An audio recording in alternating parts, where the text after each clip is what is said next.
오늘은 제 6번째 강좌, 두 번이나 빗나간 야훼 신의 계시. 여기서 계시는 예언을 말하는데요. 에스겔의 예언에서 구체적으로 이 사실을 살펴볼 겁니다. 어떻게 정말 전능하신 하나님께서 더군다나 미래를 다 내다보실 텐데 어떻게 예언이 두 번이나 빗나갈 수 있을까?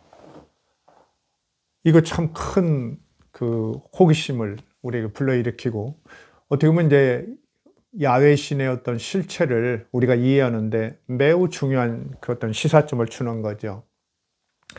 우리가 이제 계시라고 그러는데, 이제 신이 자기의 뜻을 미리 알려주는 걸 이제 계시라고 하는데, 대개 이제 예언의 형태로 이렇게 나오죠.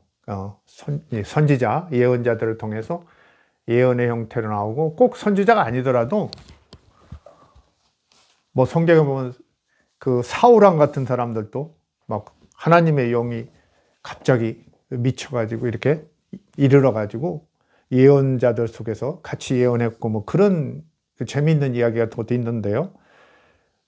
사실 이 계시, 정말 그리스도교가 나아가서 이제 유대교까지도 계시의 종교다, 이런 이름을 얻고 있죠. 왜?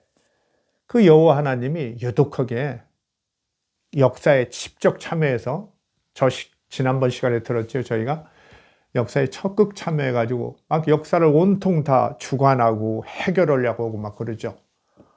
그러나 또 결정적인 때 보면은 또 역할을 못하는 그런 것도 있었다. 뭐 홀로코스트나 우리가 잘 아는 세월호 사건 같은 데 보면은 우리의 기도나 염원에는 전혀 반응하지 않았다, 그런 말씀도 드린 적이 있는데요. 어쨌든 그리스도교는 이 계시의 종교라는 걸 굉장히 강조합니다. 왜 그렇게 신이 자기의 뜻을 미리 누구에게 보여주고 이렇게 하려고 할까? 이건 아까 얘기한 대로 역사에 적극 참여하는 신이기 때문에 가만히 못 있는 거죠. 근데 사실 신이 가만히 못 있겠어요? 그 사람들이 궁금해서 그러는 거죠. 자기 역사가 너무나 이렇게 뭐라고 할까요? 어렵게 돌아가고 힘들게 돌아가고 절실하니까 뭔가 미래의 뭐를 좀 미리 알 수 없을까? 우리가 뭐 점 보러 다니고 그런 사람들 보면 이제 그런 사람들이죠. 이런 것처럼 옛날 이스라엘에도 선지자라는 사람들이 그런 역할을 한 거예요. 뭔가 하나님의 뜻을 미리 좀 알 수 없을까? 이러면서 이제 신이 자기들에게 뭐 꿈에서 혹은 환상으로 또는 어떤 환청, 이렇게 말을 들려줘서 이렇게 계시한다, 이러면서 많은 그 선지자들, 예언자들이 있죠. 우리가 이제 제일 유명한 사람들은 뭐 이사야랄지 예레미야, 에스겔인데, 바로 오늘 그 유명한 문서 예언자 중에 아주 유명한 에스겔의 경우, 너무 유명한 사람이죠. 그 예언의 어떤 문제점, 한번 예언을 했는데 역사적으로 안 맞으니까 다시 예언을 했어요. 근데 그것도 결국은 안 맞았거든요. 그런 사례가 이제 에스겔서에 있다는 거, 성경에 있다는 것 자체가 성경이 갖고 있는 어떤 여유로움이라고도 볼 수 있고, 어떻게 보면 하나님의 예언이니까 절대 이루어질 것이다, 인간들은 거기에 대해서 가타부타 못한다, 이런 신앙적 차원에서 이걸 그대로 둔 것 같기도 하고. 그러나 꼭 그렇지만 않은 것이, 스가랴서 같은 데는 스룹바벨이라는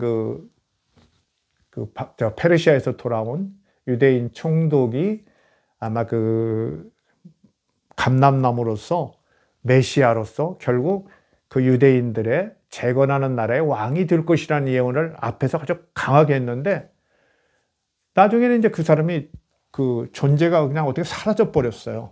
누가 죽였는지 뭐 자연이 죽었는지 그건 모르겠지만, 오히려 그래서 두 감람나무 중에 하나인 여호수아, 예수아라고 하던 여호수아라는 대제사장만 이렇게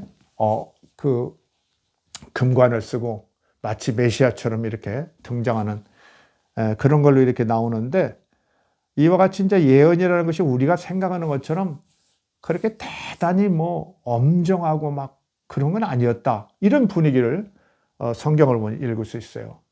근데 이제 교회에서는 그런 문제 있는 것들을 얘기는 물론 안 하실 거예요. 잘 안 하시고 우리도 잘 모르는데 오늘 여러분이 어쩌면 에스겔서에 있는 두로와 애굽에 대한 예언이 이렇게 2번이나 빗나간 사실을 아는 것 자체만으로도 우리가 야훼 신을 너무 이렇게 궁극적 실제고 전능하시고 모든 것을 해결할 수 있는 그런 참신이다 이렇게 보는 단계는 그건 진실이 아니다 이런 것을 오늘 좀 확인하는 그런 자리일 겁니다. 그래서 저는 뭐 지난번에도 얘기했지만 제가 무슨 기존 그 신앙을 깨려고 하는 게 아니라 진실을 알음으로써 이 시대에 맞는 우리의 신앙은 어떻게 되어야 할 것이며 그리스도교는 또한 어떠한 변화를 이렇게 취해야 할 것인가 이런 점을 고민하는 가운데 나온 거니까 다른 오해들 마시고 일단 그 진실을 한번 파헤치는 그 장면에 여러분도 좀 동참해 주셨으면 합니다. 그 구약 성경을 보면은 가짜 예언자들이 꽤 많아요. 가짜 예언자들. 여러분 중에는 이제 뭐 예레미야하고 그 대립한 하나냐라는 그 예언자에 대해서 들어본 적이 있을 거예요. 그 이제 그 예레미야는 이제 바벨론한테 우리가 절대적으로 망한다. 그러니까 항복하자. 그러면 한 70년 내에 돌아올 것이다. 이렇게 예언을 하는데 그 하나냐라는 그 선지자는 어때요? 2년 내에 바벨론은 망한다. 2년 내에 다시 우리가 회복될 테니까 걱정하지 마라. 막 이렇게 하죠. 그래서 그 예레미야에서 보면 서로 막 이렇게 이제 정반대 예언을 했다가 하나냐가 결국 그의 죽음으로써 그리고 결국은 이제 남유대 왕국이 이제 그 바벨론에 완전히 이제 점령됨으로써 어떻게 돼요? 예레미야의 예언이 참된 예언이다. 뭐 이걸로 이제 결판이 되고 하나냐는 정말 거짓 예언자의 무슨 저 상징적인 인물처럼 돼버렸는데 사실 제가 다음 시간에 그거에 대해서도 좀 얘기를 좀 할까 하는 그런 걸 준비 중에 있습니다. 어쨌든 꽤 예언자들 중에 가짜들이 많았다. 그래서 여기 보면은 신명기 18장 22절에 보면 이렇게 나옵니다. 선지자가 있어 여호와의 이름으로 말한 일에 여호와의 이름으로 말한다는 거예요. 선지자들이 증언도 없고 성취함도 없으면 이는 여호와께서 말씀하신 것이 아니요. 그게 가짜라는 얘기죠. 그 선지자가 제 마음대로 한 말이니 너는 그를 두려워하지 말지니라. 이렇게 신명기 아주 딱 율법에 나오죠. 얘들아, 응? 이스라엘 백성들아, 응? 민족들아, 가짜 예언자들도 나올 것이다. 가짜 선지자. 예언자와 선지자는 그냥 같이 쓸 수 있는 말입니다. 뭐 따지면 뭐 문제가 좀 있겠지만 이게 통용되는 말이니까요. 가짜 선지자가 늘 있는 것이다. 그러니까 그들이 실제 말한 일에 그 증언 이루어지는지 이걸 확인하고 확인해라 이런 얘기죠. 그럼 이루어지지 않으면 어때요? 가짜 예언자가 되는 거죠. 가짜 선지자가. 근데 그런 사람이 꽤 많다는 거예요. 그러니까 이렇게 율법에도 이렇게 나오죠. 그런데 한번 생각해 보세요. 하나님께서 살아계시고 그렇게 막 불기둥과 구름기둥으로 인도하시고 홍해도 갈라서 막 이 돌파했는데 넘어왔는데 어때요? 그때도 이렇게 가짜 예언자가 있어서 예언을 했다는 거. 이건 조금 좀 넌센스죠. 그런 그냥 신이 살아서 그 현실에서 움직이는 그런 역사를 기술해 놓고는 거기에 가짜 예언자가 있다. 이건 참 대단한 얘기죠. 그러나 사실 전체적으로 보면 구약 성경의 예언은 그렇게 딱 부러지게 맞지는 않는다. 이걸 우리가 좀 머릿속에 넣어야겠어요. 사실 우리가 그 잘 아는 이사야 선지자 같은 사람도 그 아하스 왕이 이제 그 아람 왕국하고 북이스라엘이 쳐들어오니까 그 여호와 신을 안 믿고 그러잖아요. 막 불신하고 그럴 때 그렇게 얘기했거든. 내가 두 나라를 65년 내에 멸망시키리라. 막 이러고 그러죠. 두 나라가 아니라 특별히 북이스라엘을 지적하죠. 에브라임. 북이스라엘은 내가 65년 내에 멸망시키리라 하고 이사야에서 나오는데 바로 그 뒤에서 우리가 잘 아는 처녀가 잉태하여 아들을 낳을 것이요 이렇게 나오죠. 그 아이를 임마누엘을 하리라. 그런데 그 아이가 어때요? 선악을 분간하기 전에 그 젖과 꿀을 먹을 것이다. 그러니까 작은 평화가 이루어질 것이다. 어린 아기가 낳는데 바로 아기 낳아서 내년에 날 테죠. 나면 그 선악을 분간할 줄 알으면 서너 살 먹겠죠. 네댓 살. 이 정도 먹을 때면 이미 그 평화가 올 것이다. 작은 평화가 올 것이니까 너무 걱정하지 말아라. 또 이렇게 예언하죠. 근데 사실은 그 역사를 따지면 65년 내에 이제 북이스라엘 멸망시킨다고 했는데 사실은 11년 만에 멸망하죠. 11년 만에. 역사를 보면. 그게 역사가 이렇게 바뀌니까 뒤에 이사야 본인이 하지는 않았겠죠. 그의 추종자들이 예언을 이렇게 조금 바꿔놓은 것 같아요. 그래서 그 아이가 바로 이제 그게 그 아하스 왕이 BC 733년, 734년, 33년 이때 이제 그 즉위를 했으니까 당신이 처음에는 65년 내에 북이스라엘을 멸망시켜 주겠다고 이렇게 예언했다가 실제 바로 그 다음에 그 732년인가 그때 이제 아람이 아시리아의 침입을 받아서 그 멸망되고요. 정벌되고요. 그 다음에는 거기서 또 10년 있다가 기원전 722년에 북이스라엘이 망하거든요. 바로 망했단 말이죠. 그러니까 역사가 돌아가는 걸 보고 다시 그렇게 예언을 한 면이 있다. 이런 거.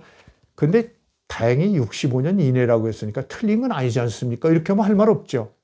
그러나 분명히 앞에는 그 에브라임, 북이스라엘을 65년 이내에 멸망시키겠다고 하고 바로 조금 있다가는 네가 바로 그 젊은 너의 아내가 아기를 낳을 텐데 아하송한테 그런 거죠.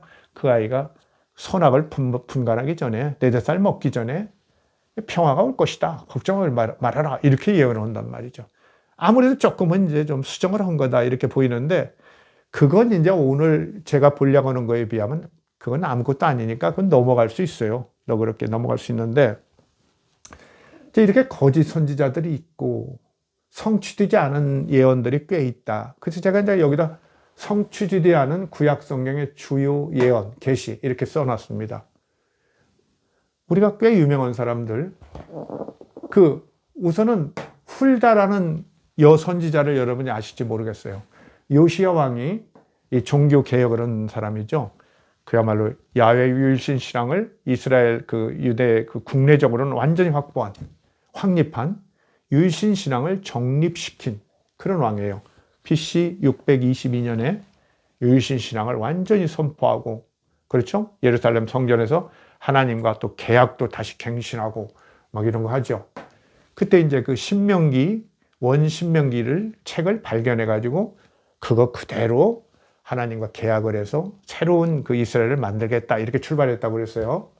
근데 그때 이제 요시야가 원신명기를 발견해 가지고 그걸 사람들이 잘 모르니까 이 훌다라는 여자 선지자한테 보냈었죠.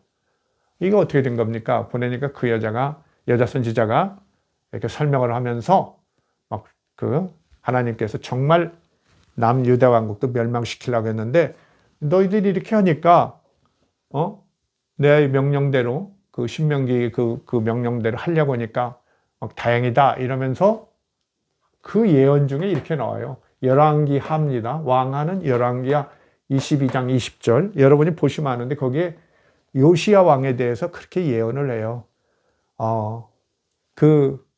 당신은 그래도 평안히 죽을 것이다. 당신은 평안히 죽고 이 나라에서 평안히 죽을 텐데 별일 없이 죽을 것이다. 당신은 걱정하지 말아라. 요시야가 이렇게 충성을 보이니까 이 나라가 어떻게 되더라도 당신은 평화로운 상태에서 죽을 것이다. 그렇게 예언을 하죠. 여러분 이제 왕하 22장 20절 이렇게 나와 있죠. 내가 너로 너희 조상들에게 돌아가서 평안히 묘실로 들어가게 하리니 내가 이곳에 내리는 모든 재앙을 내 눈이 보지 못하리라. 이렇게 얘기했어요. 그러니까 요시야 왕은 하나님께서 이제 남유다 왕국도 멸망시키려고 했다는 거예요. 왜냐하면 히스기야의 아들 므낫세가 워낙 야훼 신앙을 무시하고 막 그렇죠. 이방신을 섬기고 그랬기 때문에 완전히 화가 나 있는 상태에 있기 때문에 결국 멸망을 시키려고 하는데 그래도 요시야 네가 정신 차려서 너 할아버지가 그렇게 벌린 일을 이렇게 해결하려고 하니까 기특하다. 그러나 이 나라를 멸망시키는 것은 되돌릴 수 없다. 이러면서 그러나 요시야 왕 그대는 이제 평안히 돌아가서 죽어서 평안히 묘실로 들어가게 하리니 내가 그 유다 왕국에 내릴 재앙을 너는 보지 않으리라 그랬어요. 근데 어떻게 됐어요? 사실 요시야 왕이 종교개혁하고 신나서 막 이렇게 납뛰다가 이집트의 그 느고라는 파라오가 그 북쪽으로 진격하는데 그 길을 막았다가 느고 왕이 그러죠. 파라오가 너 그러지 마라. 다친다. 비켜라. 몇 번 얘기해도 끝내 이제 길을 막았다가 그 거기서 전투에서 그 부상당해서 죽죠. 그 전쟁에서 부상당해서 바로 죽었는데 그게 뭐 평안히 묘실에 들어가는 겁니까? 그래서 이건 벌써 이 훌다의 예언도 벌써 조금 문제가 있다. 정말 훌다라는 여선지자가 예언을 했다면 그냥 자기의 어떤 그 판단으로 예견 포기돼 버렸어요. 그죠? 실제 역사는 그렇지 않았단 말이죠.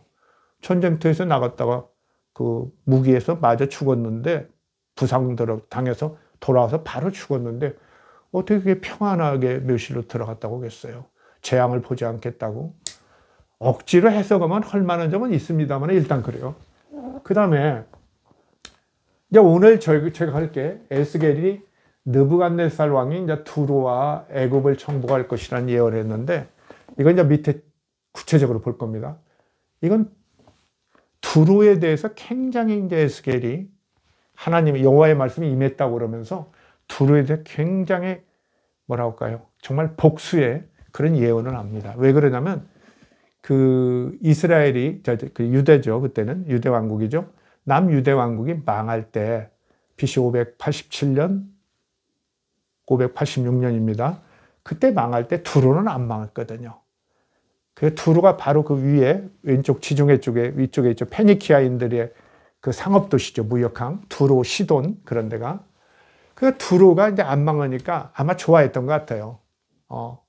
남유대 왕국들 잘 망했다 이러면서 그랬는지 어쩌는지 하여튼 그러면서 좋아하니까 두로에 대해서 하나님께서 아주 진로해요. 그 너희들을 반드시 아주 그냥 느부갓네살을 시켜서 완전히 성을 다 때려부시고 아주 그냥 맨 땅을 만들어 버리겠다. 막 이렇게 예언을 하거든요. 다 잡아가고 막 약탈하고 막 이렇게 예언해요. 근데 그게 좀 안 됐어요. 안 되니까 그 다음에는 이제 느부갓네살이 수고를 많이 했는데 두로에서 무엇을 얻은 게 없다. 전략품을 얻은 게 없으니까 대신 애굽을 주겠다 그랬어요. 이게 나와요. 이게 이제 오늘 제가 보는 거예요. 그것도 사실 그 예언대로 안 됐어요. 근데 그 중간에 에레미야 선지자가 있는데 에레미야는 그 에스겔하고 거의 비슷한 시대인데 에레미야가 조금 나이가 좀 많을 거예요. 약간 에레미야가 조금 선배인데 거의 비슷해요. 조금 그냥 몇 살 차이 아닐 텐데 예레미야서에도 이게 나와요. 느부갓네살이 이집트를 곧 정복하리라. 뭐 이런 게 나오거든요. 이집트를 예레미야 43장 10절에 나와요. 여러분 이런 거 확인해 보세요. 정확하게.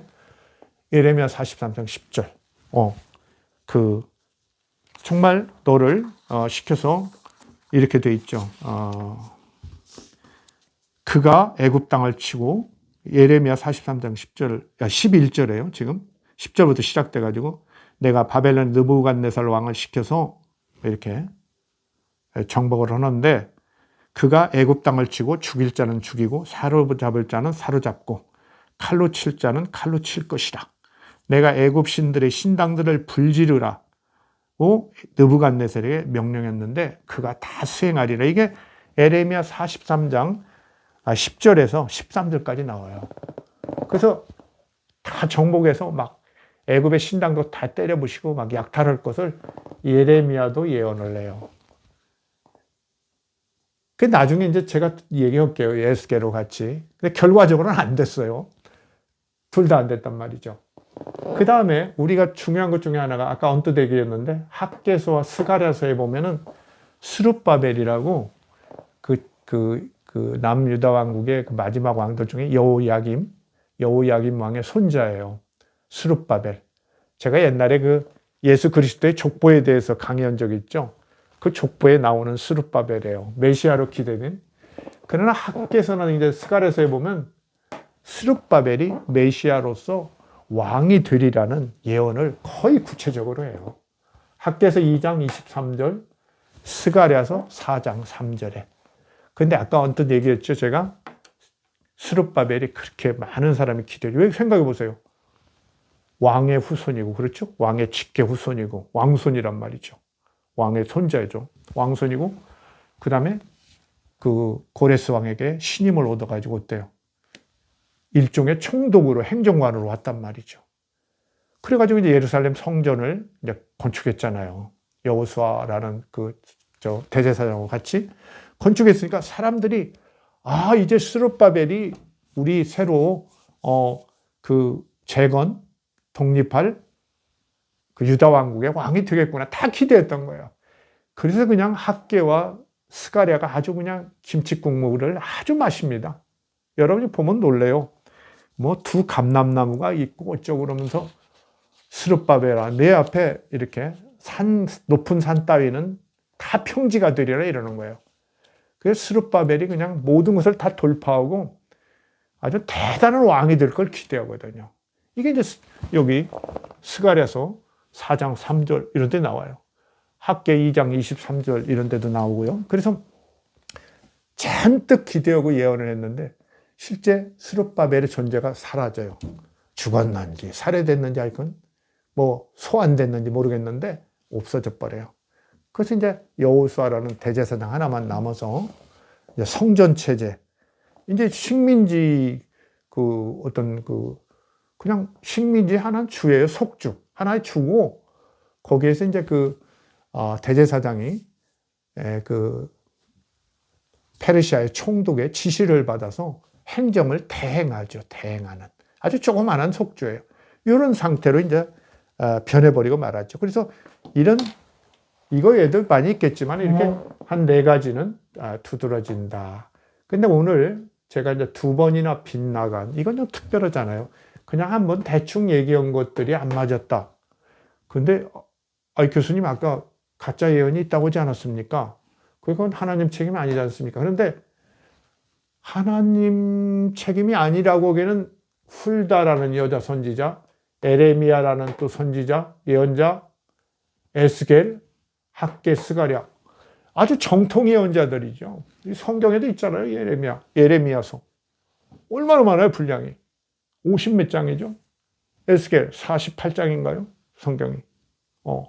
그렇죠? 이사야 60몇 장인가 있는데 그 이사야는 여러 가지 것이 다 합쳐진 거라서 이게 정통. 그 다음에 학개나 스가랴도 그 소선지서에 있잖아요. 그게 이렇게 정통 그 예언자 선지자라고 보는데 그 사람들의 예언이 더군다나 성경에 나와 있는 예언이 맞지 않았다는 건 아주 심각하죠. 이건 결국은 어떻게 되느냐. 그 사람들의 자질을 의심할 수도 있고요. 그 다음에는 이 사람들이 자기 판단을 좀 는 거 아니냐 이렇게 우리가 이해할 수도 있고요. 그렇죠? 예언자들이.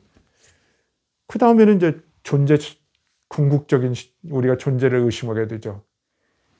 여호와 하나님이 사실은 정말 진실한 하나님은 아니지 않느냐. 역사를 주관한다고 했지만 실제 이렇게 이루어지지 않는 것들이 이렇게 있었지 않느냐. 그냥 여호와의 말씀이라는 권위로 대충 그냥 덮고 넘어간 것이 있지 않느냐. 이런 생각을 할 수 있는 거죠.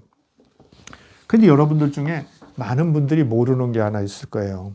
저는 그렇게 생각해요. 저도 옛날에 공부하기 전에 몰랐으니까. 그것은 계시나 예언은 마치 이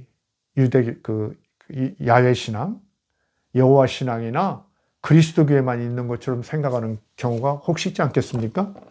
근데 고대에 메소포타미아나 이집트, 그 다음에 우리가 이제 이스라엘에 있는 팔레스틴, 이런 지역에는 이스라엘보다 더 앞서서 예언이라는 것이 있었어요. 다 있었어요. 그 메소포타미아, 이집트에도 예언이 있는데, 다만 이제 고대 이스라엘의 그 예언자들의 예언은 어떤 특징이냐면 굉장히 사회 비판적이에요. 그 사회 비판적인 정의랄지 막 이런 거. 그 다음에 잘못된 신앙에 대해서 비판하고 이러기 때문에 그런 사회 비판적인 특징이 있다. 그런 얘기를 제가 언제도 한번 언뜻한 것 같은데 그래요. 그 예를 들면 이제 북이스라엘 왕국하고 아주 그 영토를 가지고 싸웠던 그 모압 쪽인가 있죠. 모압 쪽인가 있는데, 그 BC 9세기에 그 모압 쪽에 그 메사라는 왕이 있었어요. 메사라는 왕이 있는데, 그게 이제 우리가 잘 아는 아합이라는 왕 알죠? 이세벨의 남편 아합. 그 아합이 속한 그 왕조가 굉장히 번성했어요, 사실은.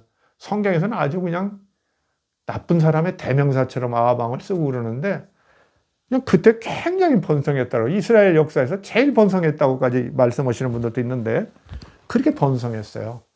근데 그때 그 아합이 속한 왕조를 이제 그 왕조가 그 아버지부터 그 모압을 침략해서 모압을 오랫동안 지배했어요.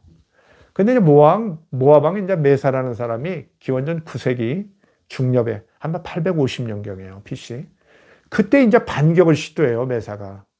근데 반격을 시도해가지고 그 자기들 그 조상들이 빼앗긴 땅, 그걸 상당 부분을 찾아요. 그래서 기분이 좋아가지고 이제 그 메사 석비라고 돌로 비를 세우거든요. 그게 지금 전해지고 있어요. 그 석비의 비문에 보면 그런 게 나오죠. 그 모압의 신은 그모스라고 그러는데, 그모스 신이 아주 노해가지고 우리 땅을 이스라엘 왕들한테 주어버렸다. 막 이러고 나오죠.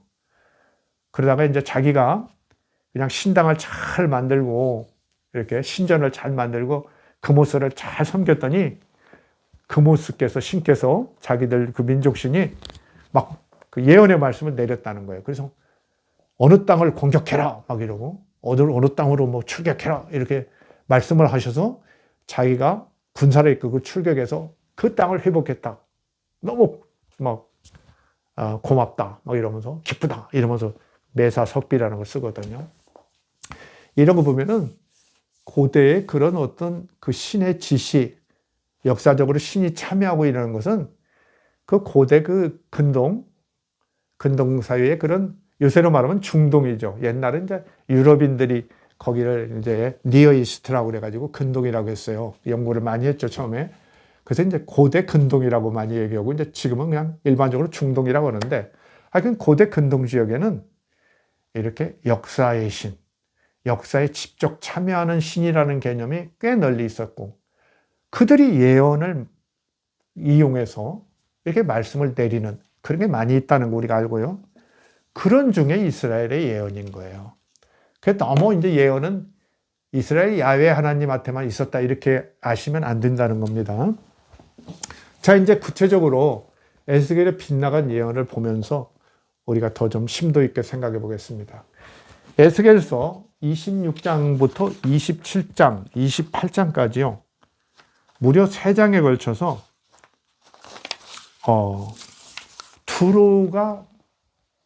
두로에 대해서 저주를 퍼부어요. 저주의 예언을. 에스겔서 26장 1절을 제가 한번 읽어볼게요. 11째 해, 이게 BC 587년과 586년이에요. 왜 그렇게 어정쩡하게 얘기하냐면, 옛날에는 오늘날과 같이 1월 1일, 지금 서양 달력 1월 1일 이렇게 달력이 맞지 않아요. 그죠? 그래서 그 해가 바뀌는 게 요새 날로 보면 어느 중간쯤에 있어요. 그렇기 때문에 되게 그렇게 많이 얘기합니다. 11째 해는 자기가 그 바벨론으로 잡혀간 11째 해예요. 잡혀간 것이 언제냐면 여호야긴 왕하고 1만 명의 포로가 잡혀가는데 그 중에 이제 에스겔도 있었어요. 그게 BC 597년이에요. BC 597년. 그때 바벨론 군대에 잡혀가요. 11째 해니까 587년이나 586년이라는 거예요. 그때 뭐가 있었어요? 남유다 왕국이 최종적으로 망한 해예요. 그렇죠? 계속 버티다가 궁궐문 닫고 버티다가 배고파가지고 왕도 도망가다 잡히고 그래서 최종적으로 망한 해. 이게 587년, 586년에 망했어요. 그 망할 때 두로는 안 망했단 말이죠. 그러면서 두로가 막 기뻐하고 그랬다고 그래요. 그러니까 그냥 저주가 나와요. 11째 해, 그 망하던 그 해에 어느 달의 초하루에 여호와의 말씀이 내게 임하여 이르시되, 에스겔에게 임하여 이르시되, 인자야, 에스겔을 사람의 아들 인자야 그런 거죠. 두로가 예루살렘에 관하여 이르기를 아하 만민의 문이 깨져서 내게로 돌아왔도다. 그가 황폐하였으니 내가 충만함을 얻으리라 하고 이렇게 막 기뻐하는 거예요. 두로가. 그래서 주 여호와께서 이같이 말씀하셨느니라. 두로야 내가 너를 대적하여 바다가 그 파도를 굽이치게 함같이 여러 민족들이 와서 너를 치게 하리니 막 이러면서 나와요. 그러면서 이제 구체적으로 나오죠. 이런 군대들이 와가지고 너를 특히 이제 7절에 가면 왕들 중의 왕, 곧 바벨론의 느부갓네살 왕으로 하여금 북쪽에서 말과 병거와 큰 무리를 거느리고 와서 두루를 치게 할 때 완전히 다 그냥 성을 다 공성태로 깨버리고 막 이런 얘기 나오죠. 그 다음에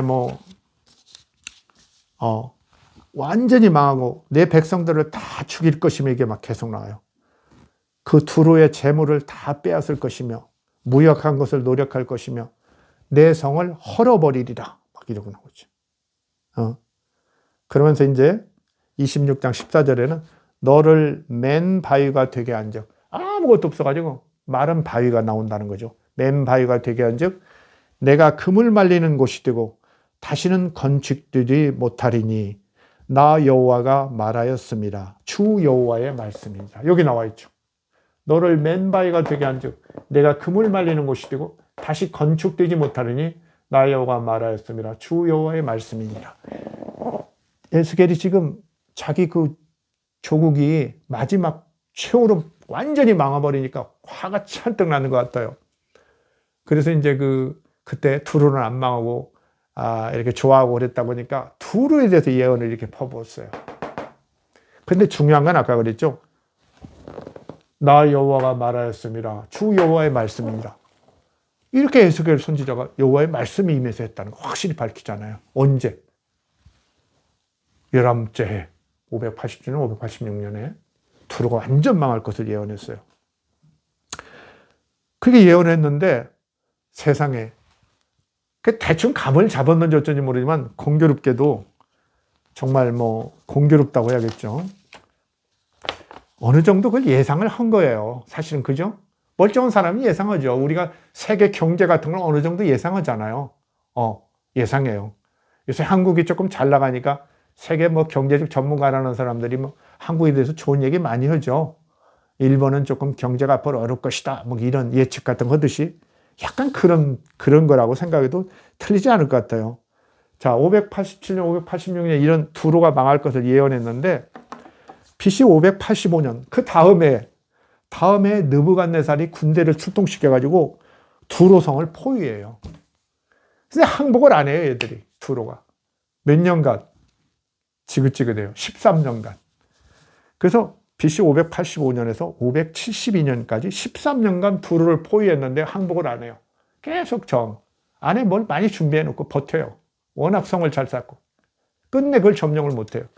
그래서 BC 572년에 양쪽에서 조약을 맺고 그냥 휴전하고 바벨론을 종조국으로 섬기기도 하고 두루가 그냥 일종의 봉신국이라고 하죠. 조공하고 이러는 봉신국으로 남을 것으로 서로 타협을 하고 평화롭게 끝냈어요. 572년에. 그러니까 이거 어떻게 돼요? 지금 바벨론에 에스겔은 살아있어요. 바벨론에 살아있는데 하나님의 말씀이 내렸다고 하면서 이렇게 좀 실직에 두루가 완전히 맨바위가 될 거라고 예언했는데 건축도 하나도 없고 그냥 완전히 끝날 거라고 얘기했는데 아니 572년이 이게 살아서 멀쩡하네요. 어떻게 되겠어요? 좀 민망했을 거예요. 자, 우선 여러분 떠오르죠? 이건 어떻게 된 거야? 에스겔이 잘못한 거야? 야훼의 능력이 문제 있는 거야? 야훼하고 에스겔이 진짜 관계가 있는 거야? 여러 가지 떠오르죠? 근데 보세요. 에스겔서 29장 1절부터 보면요. 이게 이렇게 나와요. 이 목사님들이 이런 설교하시기는 너무 부담스럽겠죠? 27째 해. 기원전 572년이나 571년이에요. 그 재패간 지 27째. 이거 597년부터 세보세요. 거꾸로. 줄어들죠? BC 기원 전이니까.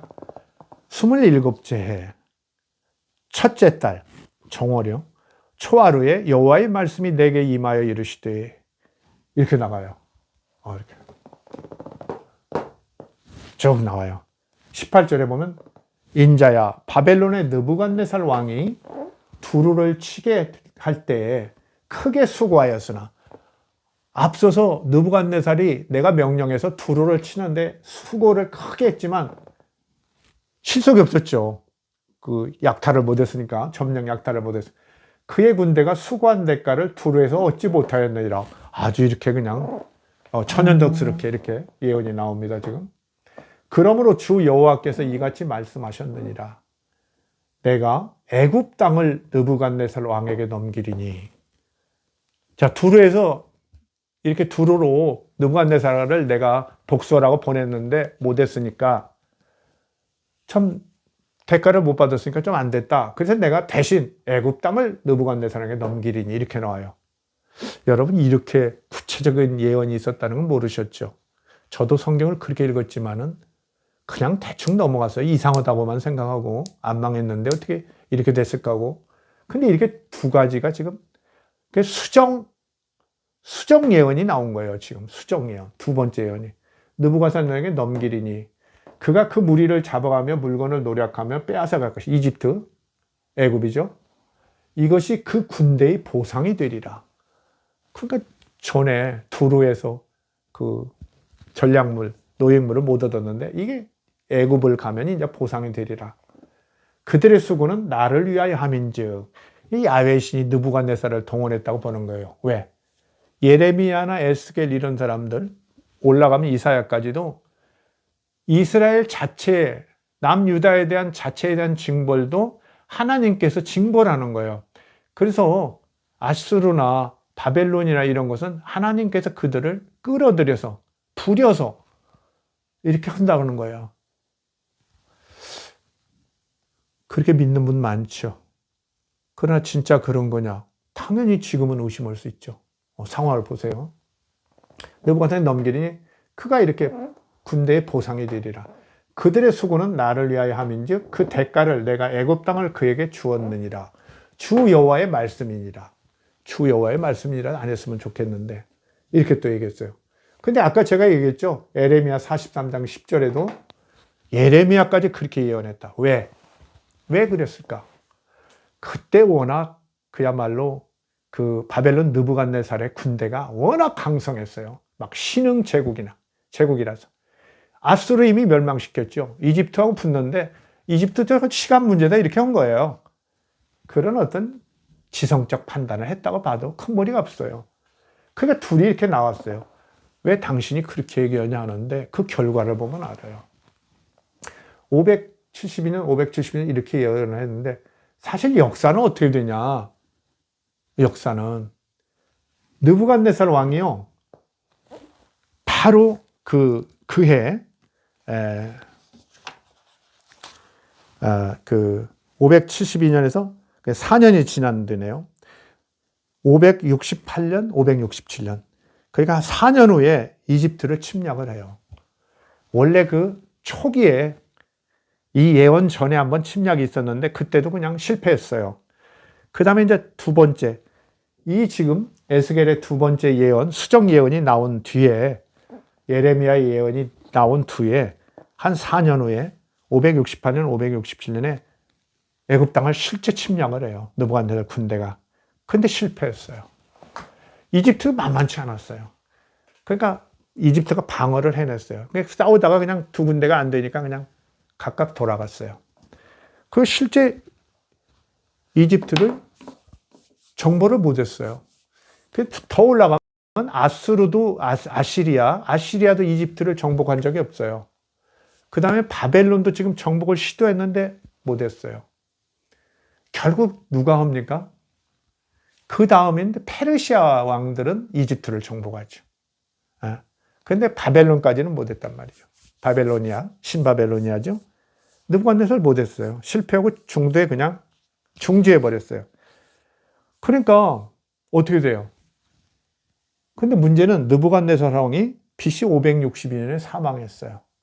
그 느부갓네살 왕은 그 뒤로도 끝내 이집트, 바벨론이나 뭐 느부갓네살은 이집트 정복한 적이 없어요. 약탈하고 신전 막 부시고 그런 거 못했어요. 대가를 못 받았어요. 첫 번째 예언도 틀리고 두 번째 예언도 틀렸어요. 그죠? 두루 멸망의 예언도 틀리고 이집트 정복에 대한 예언도 틀렸어요. 틀려버렸죠. 그런데 왜 이걸 이대로 뒀을까? 에스겔이나 그 후계자들이 좀 손을 봤을 텐데, 아까 얘기했죠. 하나님 말씀이라는 것 자체에 너무 무게를 두고 안 건드렸을 수 있고요. 더군다나 하나, 572년, 71년 예언 이후로 에스겔이 예언을 안 해요. 나이가 한 50대거든요. 그때는 50대면 되게 죽었어요. 그 시절에는. 꼭 그런 건 아니지만 보통 50대에 많이 죽었는데 평균 연령이나 이런 게 50대면 좀 노인인 편인데, 그러면 쉽게 말하면 에스겔이 죽었을 가능성이 있는 거예요. 더군다나 이제 아까 얘기했죠. 그 느부갓네살 왕도 BC 561년에 죽었고, 그러니까 그냥 합리적으로 판단하면 568년이나 567년 이집트 정벌이 실패하기 전에 에스겔이 죽었을 가능성이 높아요. 실제 그렇게 많이들 봐요. 에스겔의 마지막 예언 이후에 그는 활동이 없다. 572년에. 그래서 그 568년 이집트 정복을 두 번째 정복을 하려고 할 때, 정복전을 할 때 없었어요. 그리고 그게 실패한 것도 모르는 거죠. 그래서 아마 이렇게 둔 것 같아요. 아시겠죠?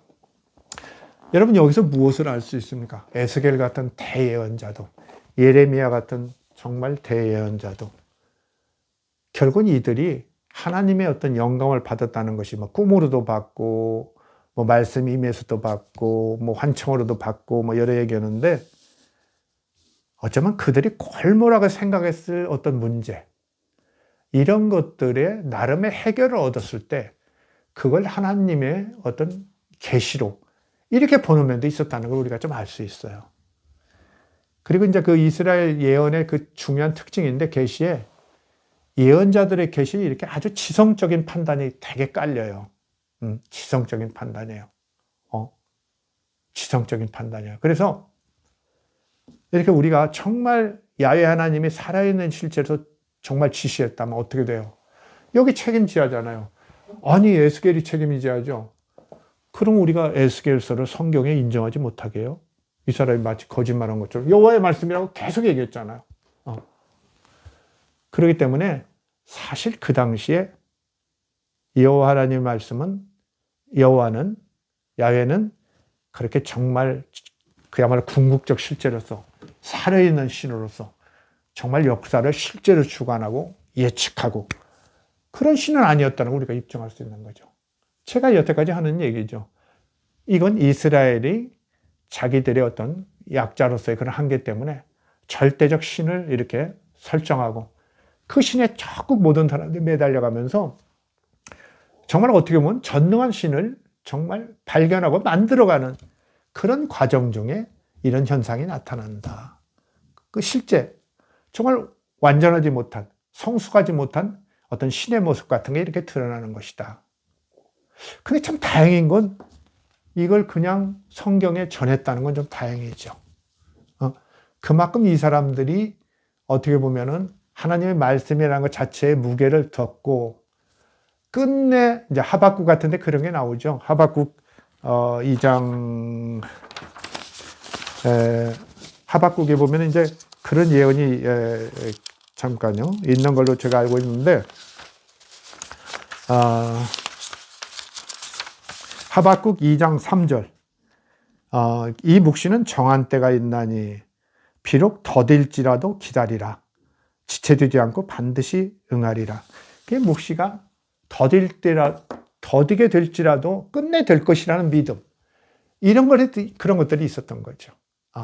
그래서 우리가 생각하는 것처럼 정말 전능하고 막 역사를 다 주관하고 결정하고 막 예측하고 그대로 꼭 되게 하고 그런 하나님은 아니다. 이런 걸 우리가 알 수 있죠. 물론 그 예레미야서에는 이제 이런 그 말씀도 있어요. 예레미야 26장 2절부터, 여기 제가 좀 써놨죠. 26장 3절.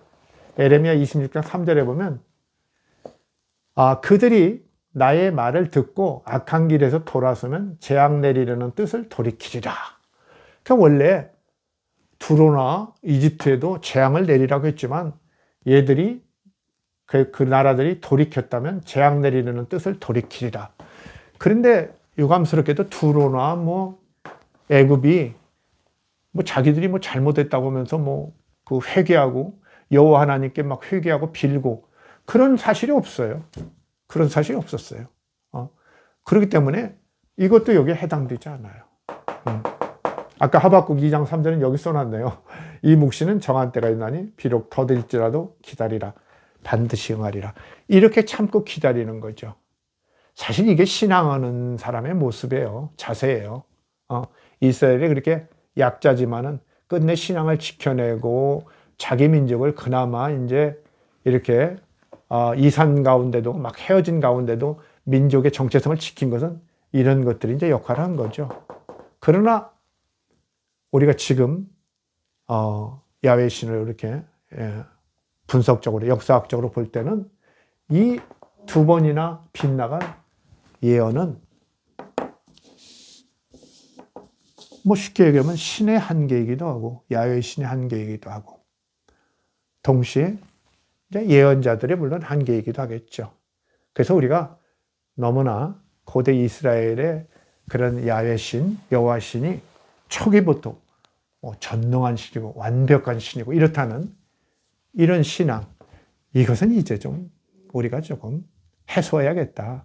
있는 모습을 보고 진실에 서서 우리가 이 시대에 맞는 신을 찾는 노력을 해야지 정말 이게 고대 좀 신화적 세계에 살고 정말 너무 약한 자들이 어쩔 수 없는 제국들의 침략 속에서 자기들의 어떤 정체성을 유지하기 위해서 그 신의 의미나 능력을 그냥 무조건 그냥 추앙하고 사실이라고 고집하던 그런 시대의 산물을 이 시대에 우리가 지지할 수 없는 거 아니냐. 이건 좀 분명히 해야겠다.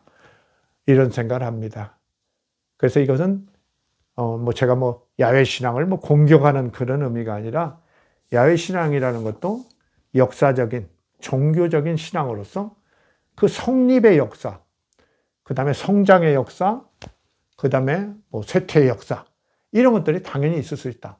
다행스럽게 보편적 세계로 나오면서 그리스도의 그런 종교 철학과 만나가지고 더 보편성이 가미된 그리스도교가 됨으로써 그 이제 신앙 자체가 더욱 발전적으로 나아갔던 거, 이걸 우리가 안다면 이 문제, 이렇게 정말 두 번이나 예언이 빗나가고 다른 예언들도 이렇게 빗나간 그런 사례가 있는 그 신이라고 우리가 무조건 욕하고 이렇게 아무것도 아니네 이렇게 할 게 아니라 이렇게 인간의 역사라는 건 이런 먼저 되겠죠. 실패와 모순 이런 굴곡 속에서 이렇게 성장하는 정말 힘든 결실이다. 이걸 우리가 다시 한번 확인했으면 좋겠습니다. 다음 시간에는 역시 아까 언뜻 얘기했죠.